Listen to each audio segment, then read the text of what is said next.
We are essentially tapping into your body's control panel, and that reminds everything how to communicate with one another again. Sometimes something like acupuncture feels a little bit woo-woo. What evidence is out there to show that this is actually making a difference? If you have a practitioner that's saying we will definitely be able to do this, then that is a red flag. It's not anything nearly as bad as you think being prodded with a needle would be. AMH is a big buzzword in the fertility world. It doesn't define your ability to conceive. I think it might be making a difference to me, and that counts for a lot.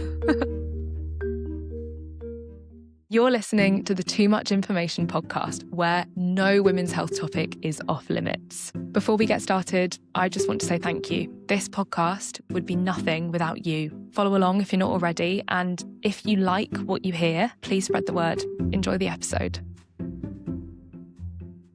Hello, and welcome to this episode of Too Much Information. Today, we are talking all about acupuncture for fertility and a few other women's health issues in there as well. And I am delighted to be joined by Kate Jackson, also known as the Cheshire Acupuncturist. Welcome, Kate. It's so nice to have you. Thank you so much. I was so excited to get you on the podcast here because whenever the topic of acupuncture was mentioned, I would often get at least one person saying, "You're based up north, you should go and see the Cheshire Acupuncturist." And I was like, I wish I could, it's just not that close. You're very well known in this space, so I'm just really hoping that today we can start to give people a little bit more of the facts around why acupuncture is such a beneficial, or whether acupuncture is such a beneficial addition to a fertility journey. Absolutely. Before we get started, I'd love to know a bit about you, who you are, what you do, how you got into this. Sure. So I originally got into acupuncture because my grandma fell very poorly with breast cancer. I was very, very close to my grandma, and a couple of thoughts popped in my head as to, is she going to be okay? Like, what's the prognosis of this? And then secondly, is it genetic? Am I going to get this? And when I was younger, I actually used to have, I would say, quite significant health anxiety. I don't really have it at all much now, but it used to really consume me. I used to go down a rabbit hole when I used to have something wrong. So I actually just started to look for ways that could help her. She was going through conventional medicine. She was getting a lot of side effects. And I thought, right, I need to try and find something that could support her. And I actually came across acupuncture. I'd always been interested in health, and I just really resonated with it. And I thought maybe she could try this because you can do it alongside, conventional medication, things like that. So I ended up taking her for her session, and she really, really benefited from it so much. And I was quite young and I was in a job that I hated, and I thought, I'm going to go and see, where I can train to do this. So weirdly, the universe aligned, and there was actually somewhere around 5 minutes from my house where I lived at the time where I could train in Chinese medicine. So 2 weeks later, I was signed up, and I then went on to do a course for 3 years and many other things after that. And once I graduated, I was kind of thrown in at the deep end. So I wasn't doing fertility then, and then a lot of the managers in the clinics that I was working in would be like, "Can you treat fertility?" And I was like, "No, I'm not treating fertility. I'm too young. I don't have any experience with it." And then one day, one of the managers just said, "We're just going to put them in with you." And I was so angry and annoyed because I just didn't want to do it. I didn't feel like I was the right person. Yeah. And this is just where everything kind of aligns. So after that day of my first patient for fertility, I just kind of really resonated with it. I just realized, actually, this is just somebody's health.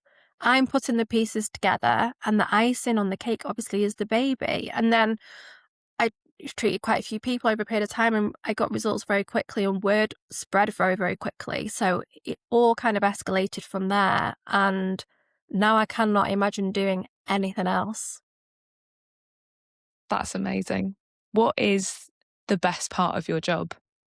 I think the best part of my job is I get to know people so deeply because I work with them over a significant period of time. So in the last week, I've had 2 patients reach out that I treated 6 years ago because they want to try for their second or third child.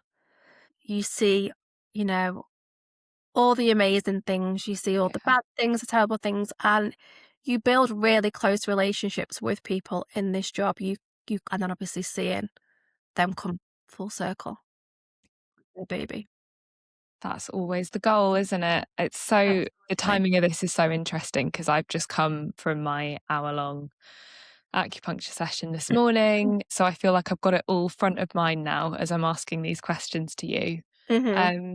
I'm super interested in understanding this crossover between Western and Chinese medicine. Would you Mm. be able to just talk through those two sides of medicine and how they're different, but also how they meet? Yeah, so essentially, we can use acupuncture alongside conventional medicine for the majority. So essentially, with Western medicine, they're always looking for the pathology in terms of an outcome. Mm, So a diagnosis of some kind, um, whether it be looking at specific hormones or, checking your lining or looking for structural issues. It's very much rooted in finding something physical. But for Chinese medicine, we're actually always looking at patterns. So we have things called blood deficiency, liver qi stagnation, spleen qi deficiency. If you've been to an acupuncturist who's Chinese medicine trained, you will often have heard of these things. mm, And these are what we call Chinese medicine diagnosis, and these kind of come under an umbrella of patterns. So two people can come to us with the same issue. For example, they could come to us with headaches, but the root is entirely different. Whereas Western medicine pathology will treat that the same, whereas mm. we will be looking at the pattern and how that's expressing for that individual. So you go to get an ultrasound done if you're trying for a baby and you want to see how your lining is, and they may tell you it's thin. Western medicine will tell you that, but Chinese medicine will help you understand the why. So it works really well together. But like I say, Western medicine is always kind of looking for that end. And it makes you feel like a failure actually, because often if you don't find anything, the unexplained fertility label is used a lot. Um, so if we don't actually find anything, we think, what's wrong with us? But that's where someone like myself will come in, or another practitioner that understands how the body's kind of working as a whole interconnected system and not just, in isolation. What kind of thing are you looking for when you're trying to get to the root cause of a problem? I mean, a very, very common pattern that we see in clinic is what we call spleen chi deficiency. Now, that sounds crazy to someone that's never heard that before. However, essentially, it's where the digestive system may be weakened. So we know that there can be many causes for that. In Chinese medicine, we know that warming foods are very important for the digestive system. So maybe we just need to make small tweaks about how they consume their food, or it might be more from a Western point of view, maybe they have things like low stomach acid, so they're not actually able to break down and utilize the nutrients from the food efficiently. So in practice, I'm essentially going through a lot of questions. It's not a 5-minute appointment, it's a lot of Mm. sessions. And quite often I'll say to patients, look, we might not actually figure this out today in one session because I need time. And quite often I will wake up at 3 a.m. thinking, right, this is what it is. Because my patients' diagnosis, they're always in my head and I never switch off from it. I like the puzzle around it. And also people don't always feel comfortable in the first session. They might actually tell you more as time goes along because they might be embarrassed about something. Yeah. So that's why the relationship with your practitioner is so important as well, because it allows that space to open up things that they may have not told other people before, which creates, a better diagnosis. How exactly does acupuncture work for fertility and menstrual cycles in general? It's really important to note that there are actually different styles of acupuncture. So sometimes someone may come to me and they say they've had acupuncture, but actually it turns out they've had dry needling, from a Okay. physio. But specifically, I'm trained in Chinese medicine, and that's where it originates from. And it's been around for thousands of years.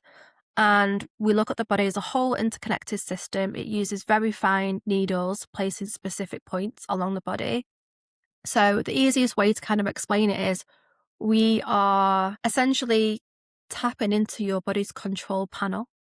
Oh. And that reminds everything how to communicate with one another again, because the system is so interconnected. So most people do associate acupuncture with relaxation, and don't get me wrong, it is very, very relaxing and calming. But it's also working behind the scenes on things like blood flow, inflammation, digestion, sleep, your immune system.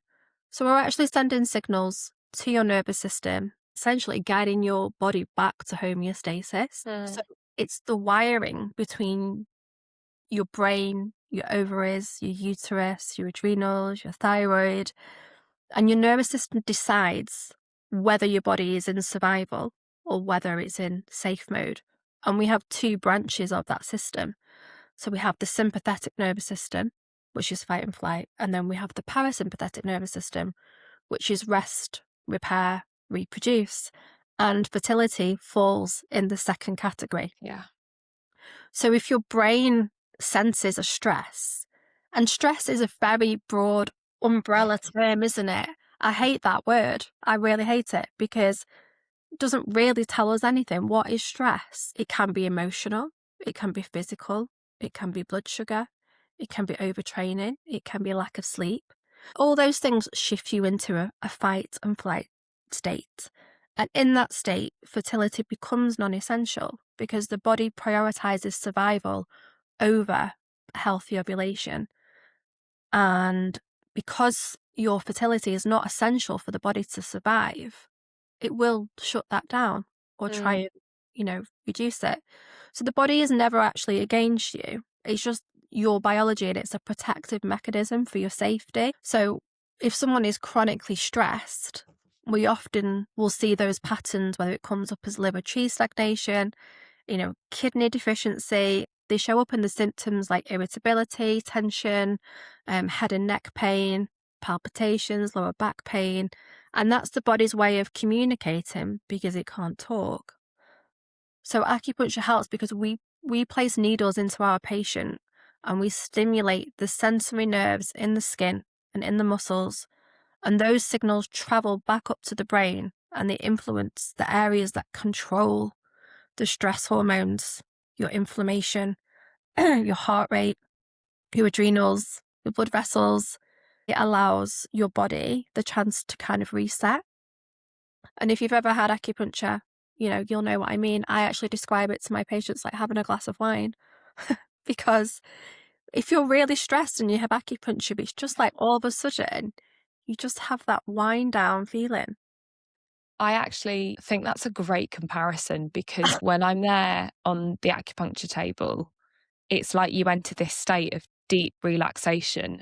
At the same time, I've almost noticed this like slight fizzing or buzzing within my body, which maybe you could also liken to that kind of first feeling of like tipsiness when alcohol hits your system. Is that normal? Absolutely. I mean, when patients come to see me for the first session, I say, look, you might actually feel nothing, or you actually might feel quite heavy. Yeah. Sometimes your legs can go heavy. I get that when I have acupuncture. Or you might find tingling or just sensation around specific points. But yeah, when the nervous system shifts into that safety mode, when you have that, I feel relaxed feeling, that is when the blood flow improves to the reproductive organs, your hormone signaling strengthens and ovulation can become more consistent. So Western medicine, we're obviously just always looking at the ovaries, but it's not just about the ovaries. Yeah. It's the whole interconnected system. So interesting. Can we talk a bit about the science and the evidence behind it? Because we've definitely got a couple of skeptics out there, and sometimes something like acupuncture feels a little bit woo-woo. I would love to know what evidence there is out there to show that this is actually making a difference, particularly when it comes to fertility? Well, I come from a family that's very analytical and logical, so Mm. I've had to kind of show the science to my own family. I was the quack of the family. I was the black sheep when I started acupuncture, so I totally understand. And I actually am quite logical and analytical minded as well. Evidence out there varies because it depends on, timing, dose of sessions, if they're doing IVF, if they're trying naturally. But there was a study done on fertility outcomes and live birth rates for those going through IVF, and that was like a total of just under 6,000 participants. And they were essentially women that were really struggling to conceive and were going through IVF, and they were going through a fresh cycle. And acupuncture was performed as part of their IVF protocol in the stimulation phase, and that significantly increased the clinical pregnancy rates. Wow. There's also as well, there is studies out there to show how it can really help those with, what we call DOR, which is diminished ovarian reserve. Yeah. It can help lower FSH. There's studies to show that. We know that as FSH rises, it's possible that we're going into that more perimenopausal state. Yeah. It can also be driven by other things, but acupuncture can down-regulate that response as well. There are studies to show that. And there are studies now like showing it's equivalent to kind of using ovulation induction medication, because essentially what it's doing is it's helping the brain to communicate with the ovaries, which is essentially kind of what things like letrozole and Clomid do as well in the roundabout way. And then also electroacupuncture. I don't know if you've ever had that. No, I've never heard of it. What is it? Well, it's essentially where we will stimulate you a little bit more because we'll use a little device which allows a current to go from. Wow. Yeah, sometimes we may use that. And there were studies with male infertility on sperm motility. And that showed an improvement in motility and total motile sperm count after electroacupuncture. So there is more and more evidence out there now. But also it's really important to note that, sometimes people will say, well, acupuncture hasn't worked for me or doesn't work for me. And it depends how are you defining acupuncture working. Are you defining it by the live birth? Or are you defining it by, how you feel, your Yeah. menstrual cycles and things like that? And then obviously when I see people, I'm just seeing them for 1 hour per week. So you could easily counteract treatment with lifestyle. So Yeah. it's that whole balance, but then on a basic level, it does work. We do have, papers out there, published studies. So yeah, the evidence is there. It's really reassuring. It's really interesting when you're on a slightly longer trying to conceive journey. You're trying a lot of things, right? Mhm. So you might be upgrading your diet, you might be doing a different type of exercise, drinking less alcohol, trying to meditate, insert many, many, many things here. And alongside that, you might be doing acupuncture as well. For me, anecdotally, I know that over the last 4 or 5 months since I've been doing acupuncture regularly, my cycles, which were about 35 plus days, have gone down to a much more Yeah. like 32, 33, 31 sometimes day cycle. I've definitely had a little bit less PMS. I have been ovulating much more regularly. All of these things are positive in my mind, but there's no way that I personally could put that down to one thing. If I'm going into a session like that and I am having a dedicated hour where I'm not on my phone, I'm not stressing, in fact, I'm feeling like very relaxed, Hmm. that can't be a bad thing. It's multifactorial, isn't it? Yeah, It's never just one thing. The whole body is an interconnected system. So there's yeah, many different systems supporting fertility. So acupuncture is absolutely beneficial, but it's not the only thing. And you don't, You don't have to have acupuncture either. Some people might just not like needles. Ironically, I hate needles and I'm an Oh, really? acupuncturist. Um, so yeah, you have to find what works for you Yeah. and what you feel comfortable with. Some people prefer reflexology, but I think with you touching on the anecdotal side, I think that's extremely important. I think a lot of people can dismiss that, but this is how trials come around through Yeah. anecdotal evidence. So it's very important. Whatever it is, whether that's down to you solely or down to a cocktail of things, it just must be really lovely to see people get the news that they want. Yeah, absolutely.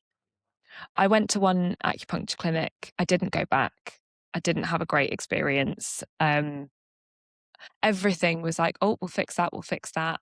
And then on the right, as you walked in, there was this pin board, which was just covered by positive pregnancy test result pictures, ultrasound scans, cards from patients announcing their pregnancies. And I was like, that is a giant trigger right there. Mm. I just felt like it was a bit much being promised the world. Is there anything that you as an acupuncturist cannot promise? We don't promise pregnancy. It's actually on our consultation form because we Mm, need you to understand that sometimes things just don't go the way we hope. yeah, And that's okay. You know, I will normally say to a patient in the first session, you know, where are you at? It's a very collaborative process. So, where are you at? What are you prepared right now to put into this? How much time do you want to give it? I even give them the chance to tell me how many children they're actually wanting so that we can kind yeah, of just look yeah, at the bigger picture um, and kind of see what we can do with that information and what they can personally handle at that moment in time.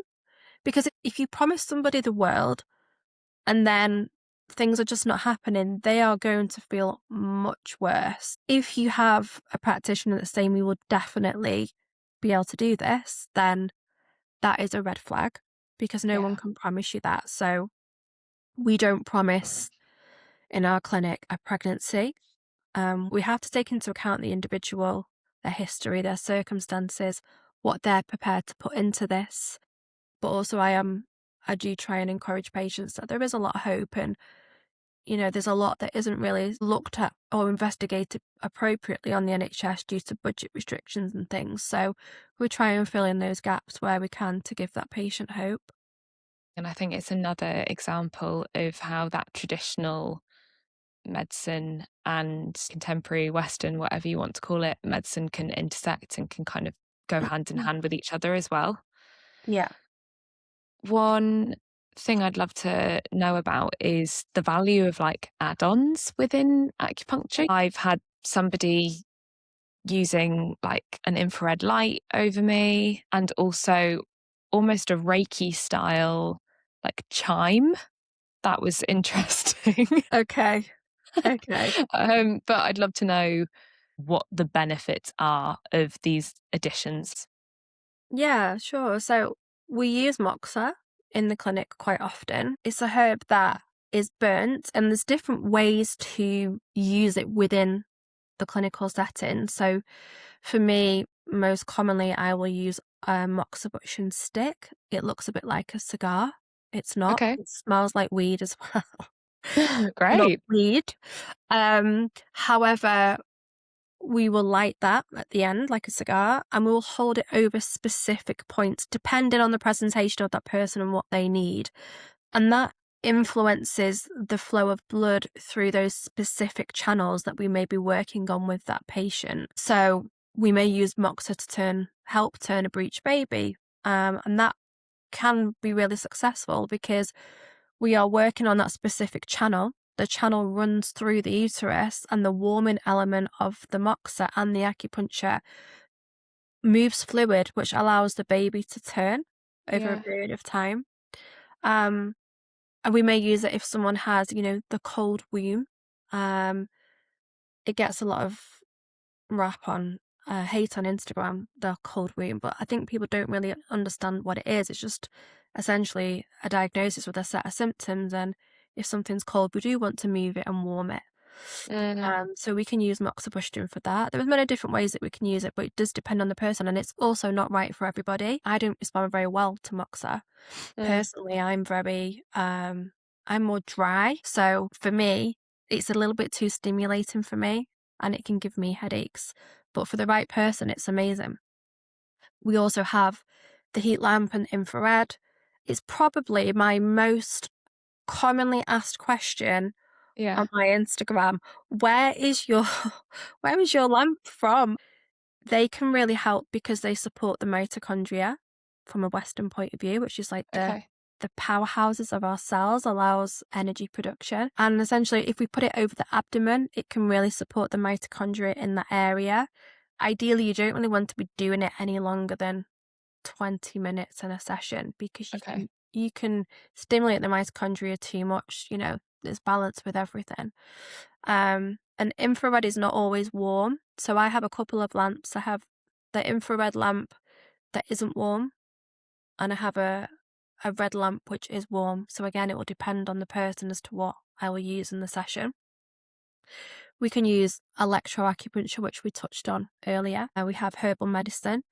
That's a completely separate skill set and can be really complementary to acupuncture. Great one for those that maybe are not able to get to clinic every week.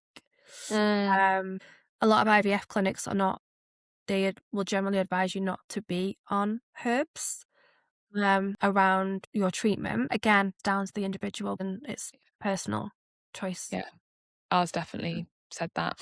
Could you explain to listeners some of the best ways to choose a clinic or an acupuncturist? You've touched on a couple of red flags, but what are some signs that someone is good? Okay. So you want to make sure that the practitioner has proper training and registration. So in the UK, it's not a regulated industry, and I'm not sure that it ever will be, because there's so many different types of practitioners doing it, from physios to Chinese medicine, so it's hard to kind of regulate that. You want to look to see if they're registered with a recognised body, such as the British Acupuncture Council, Yeah. and you want to make sure that their training is at least 2 years for acupuncture, because there is the option to do, very short weekend courses out there. Wow. And the more I learn, the less I know. And I've been Yeah. doing this for a decade. So how you would know everything in a weekend is beyond me. I actually just started with acupuncture, and then I specialized more in the fertility. So you need the foundations first. In terms of the actual practitioner themselves, you want to make sure that they ask good questions. Um, what's their consultation form like?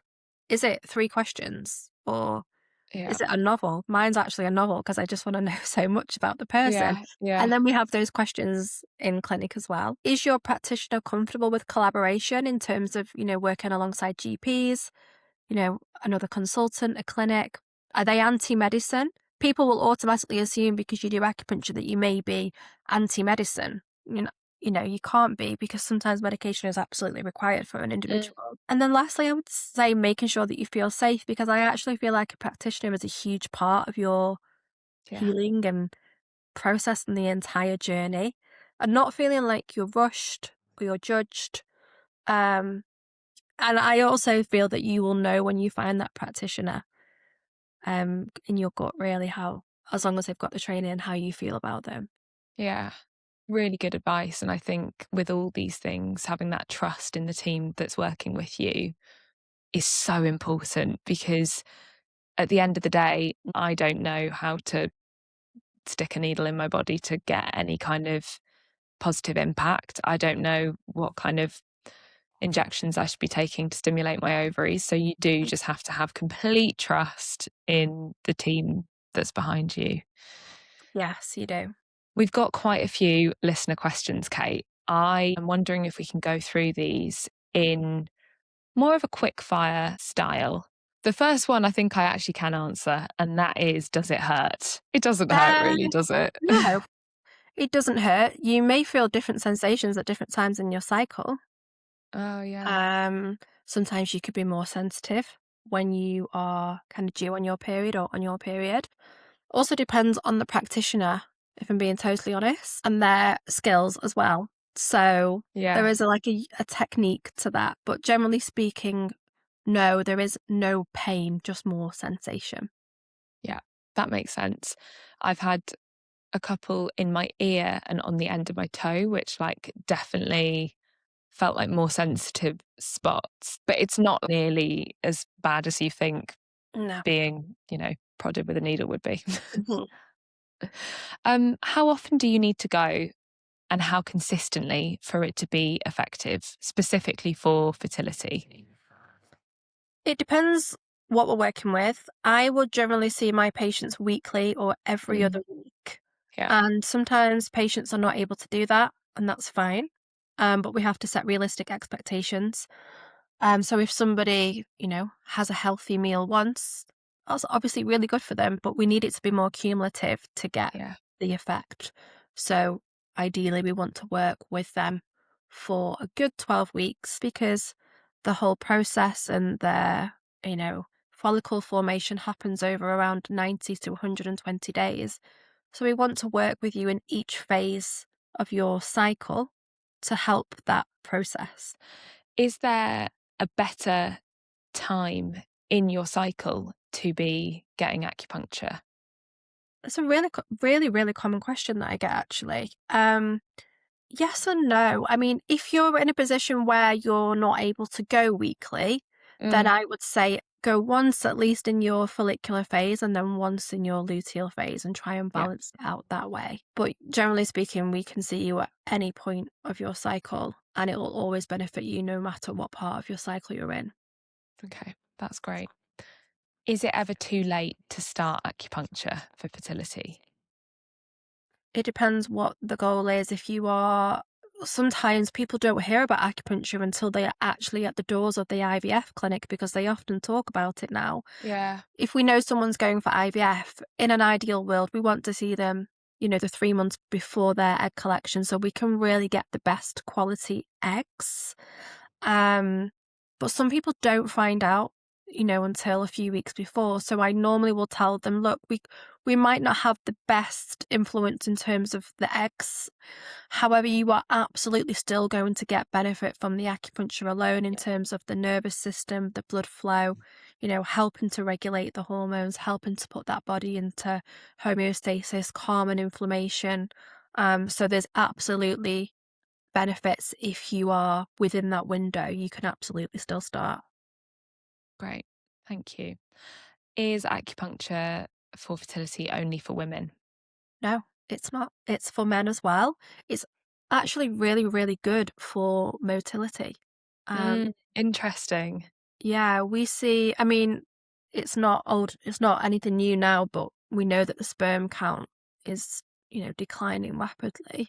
Mm, We have seen more men in clinic over the last 18 months than ever, really. Even if yeah, they're not actually physically involved in the process. If it's a same-sex couple, for example, we welcome them as well, just because it's not just about the individual that's going through it.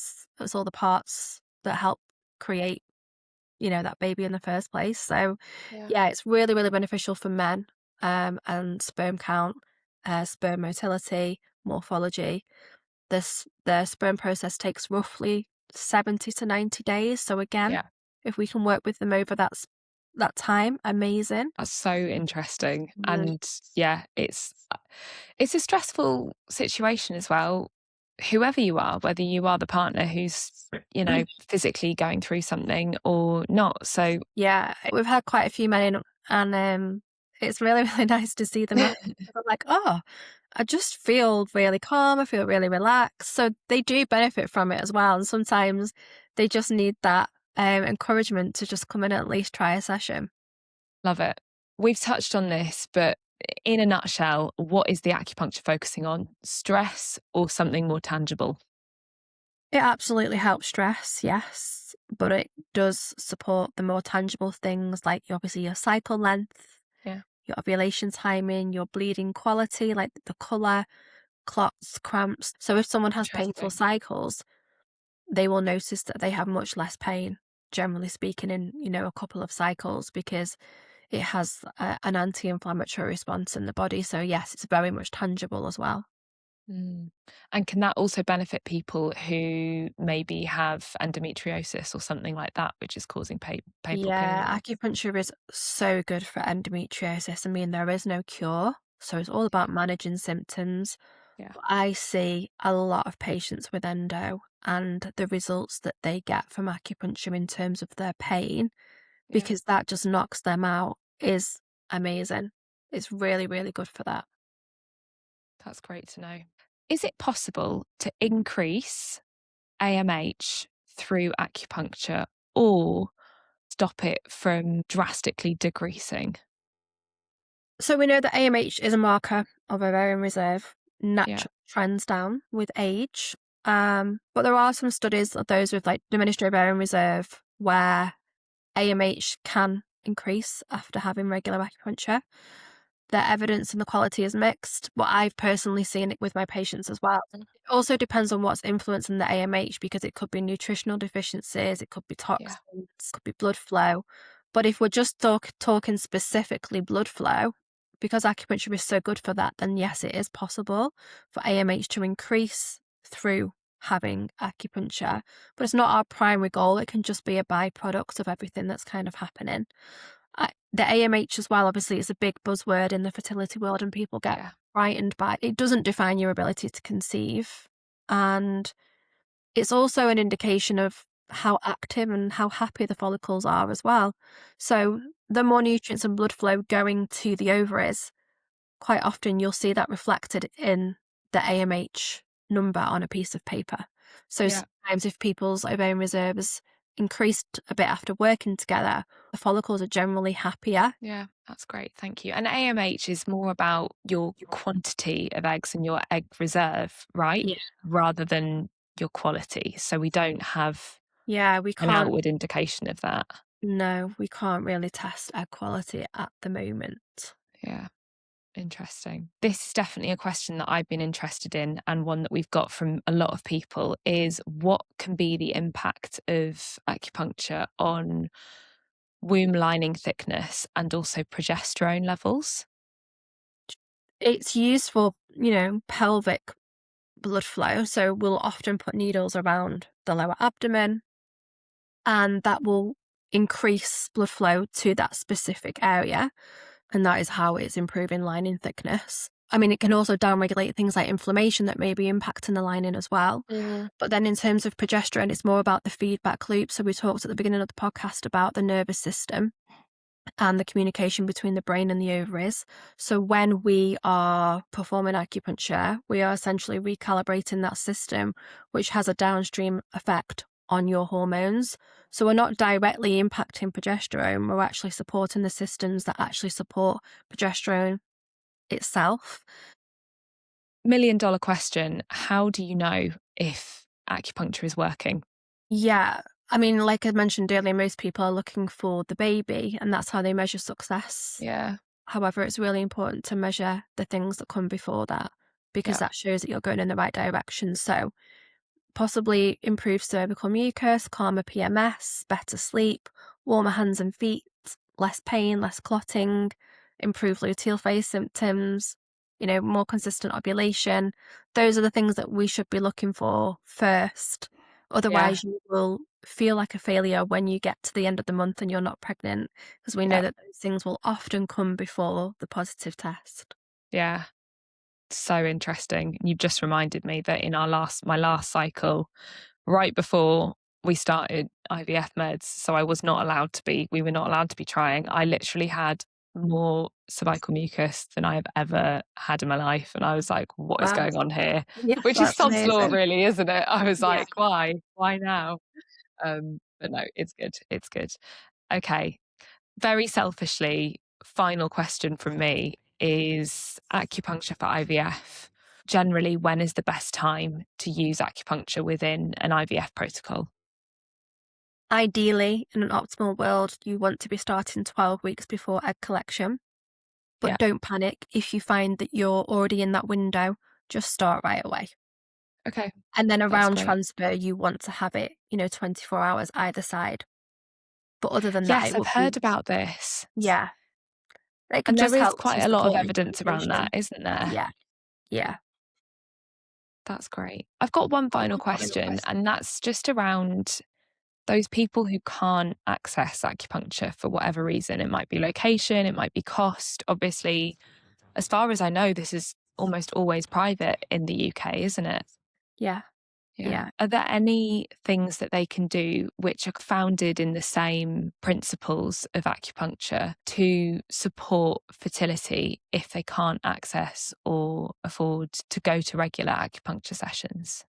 You can do acupressure at home, which is essentially stimulating the same points, but you're not Mhm. inserting the needles. It's just more stimulation. So you can look on YouTube and you can look at certain points and just you can massage certain points. Anything that's helping to regulate the nervous system is going Yeah. to have a downstream positive impact on your hormones. So going outside, being in nature, all the boring things that we hear all of the time.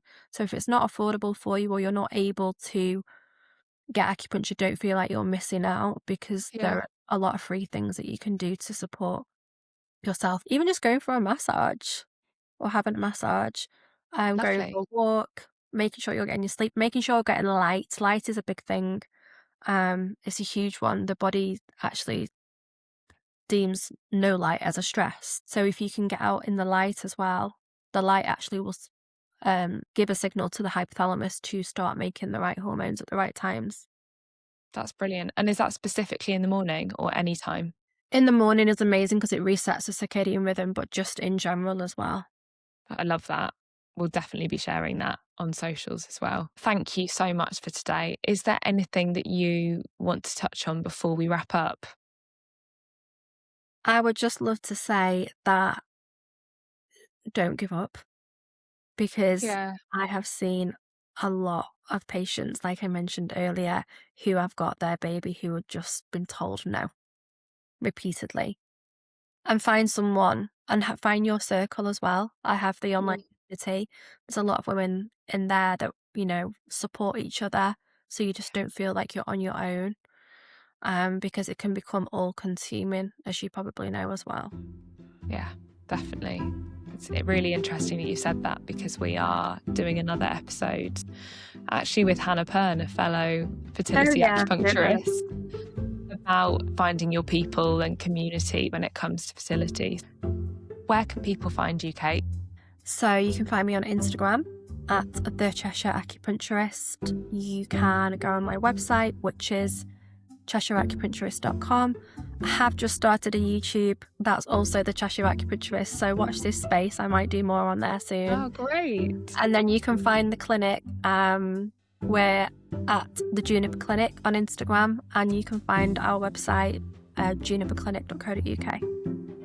Brilliant. We'll be posting all of those. So if you're listening or watching, just have a look below and it will all be there.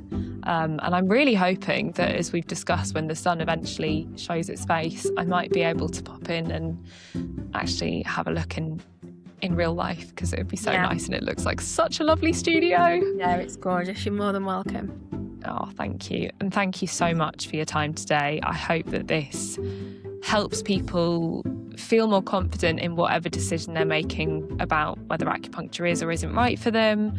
I hope it helps people kind of just understand a bit more about what they're actually doing and what's happening to them. And as you say, yeah, I hope that whoever's listening here who might be in that kind of slightly desperate, I'll try anything phase, don't get hoodwinked into trying something because you feel like you have to, because bloody hell, it can be overwhelming. But take it from someone who's been doing this.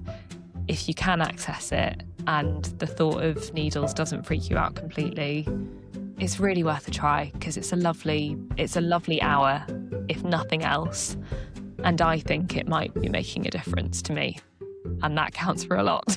Yeah, amazing. Thanks, Kate. All right, thank you so much.